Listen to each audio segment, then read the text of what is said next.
welkom by ons heel laaste aanlyn diens vir Kruiskies. Volgende week is Kruiskies ongelukkig gesluit, maar moenie worry nie, want ek sien jou definitief volgende jaar. Nou, een van hierdie dae is dit Kersfees. Wie van julle hou ook van Kersfees? Dit is vir my een van die lekkerste tye van die jaar. Daar's so baie goeders wat gebeur, so baie tradisies wat gevolg word.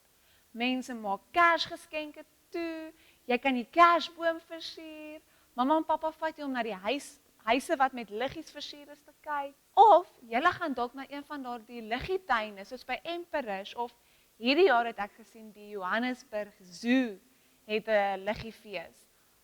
Of ons almal sing saam Kersliedjies en dis net so 'n spesiale tyd. En wanneer dit Kersfees is dit baie maklik om dankie te sê. Dankie dat die familie kom kuier, dankie dat ouma en oupa by jou kan wees, of dankie vir al jou geskenke wat jy kry op Kersdag, en dankie vir die lekker kos wat mamma gaan maak, of die pudding. Die pudding is altyd verskriklik lekker, en jy kan altyd dankbaar wees daarvoor. Jy is ook dankbaar vir die ander goedjies, soos dat jy 'n mooi huis het waarin jy kan kuier, of dat jy dalk 'n swembad het, of jy het nuwe speelgoed waarmee jy kan speel. Oor Kersfees is daar so baie waarvoor ons dankbaar kan wees. Maar partykeer maak ons omstandighede of die goedjies wat in ons lewe gebeur, dit bietjie moeilik om dankbaar te wees. Soos party mense spandeer Kersfees in die hospitaal omdat hulle siek is of dalk in 'n ongeluk was. En ander mense moet werk, soos dokters wat in die hospitale werk, of die mense by Pick n Pay wat oop bly sodat ek en jy ons laaste eetgoedjies kan gaan koop. En party mense het net 'n baie moeilike jaar gehad, en dan voel jy nie heeltemal so dankbaar nie. Nou die heel eerste Christene, of die vroeë Christene, hulle kan uit ervaring vir ons sê, dat jy kan selfs in die moeilikste dag nog steeds dankbaar bly. Ons lees in Handelinge 5, vers 18 tot 20. Hulle het die apostels gearresteer en in die publieke tronk gestop. Maar 'n engel van die Here het in die nag die tronkdeure oopgemaak, hulle uitgelei en vir hulle gesê: "Gaan tempel toe en verkondig aan die volk die volle boodskap van hierdie nuwe manier van lewe." Jesus het vir sy volgers en sy disippels en sy apostels gesê, dit gaan nie maklik wees om vir die wêreld te gaan vertel van Jesus nie. Hy het gesê hulle gaan seer gemaak word, geslaan word, gestraf word, omdat hulle ander mense van hom vertel. En hier in Handelinge lees ons, dat hulle in die tronk gesit is. Nou, ek sal nie Kersdag baie dankbaar wees, as ek in die tronk is, omdat ek vir ander mense van Jesus vertel het nie. Of dink net, niemand wil meer met jou praat oor Kersfees, omdat jy oor Jesus praat nie.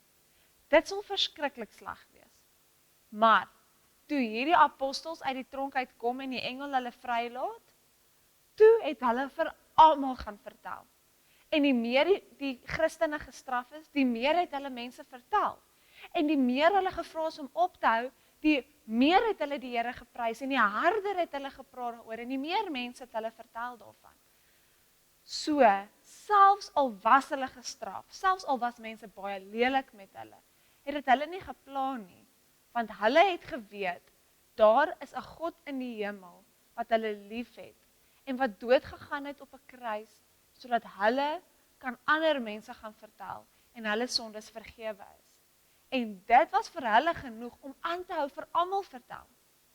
So selfs al was hulle in die tronk, selfs al het mense hulle geslaan, of met hulle sleg gepraat, of hulle sleg hanteer, het hulle aanhou vir ander mense vertel van Jesus. Want hulle was dankbaar vir dit wat Jesus vir hulle gedoen het. Net so kan ek en jy weet, daar's 'n God in die hemel wat ons baie lief het. En selfs al het ons die slegste dag van ons lewe, kan ons weet, ons kan dankbaar bly. Want maak nie saak wat nie, Jesus bly by ons. Kom ons bid saam. Dankie Jesus, dat U aarde toe gekom het, en dat U ons gekies het om voor te sterf. Jesus, ek bid dat selfs in die slegste dag wat ek ooit kan hê, bid ek dat ek sal onthou dat U my lief het en dat U daar is vir my. Ek bid dit nie in my naam nie, maar in Jesus naam. Amen. Julle moet 'n baie lekker Kersfees hê, 'n geseënde Kersfees en 'n baie lekker nuwe jaar. Ek kan nie wag om julle volgende jaar te sien nie. Dan begin ons met 'n hele nuwe jaar en ons hoop dat alles beter sal gaan. Ek het julle baie geniet hierdie jaar. Julle moet 'n lekker week en Kersseisoen hê. Bye.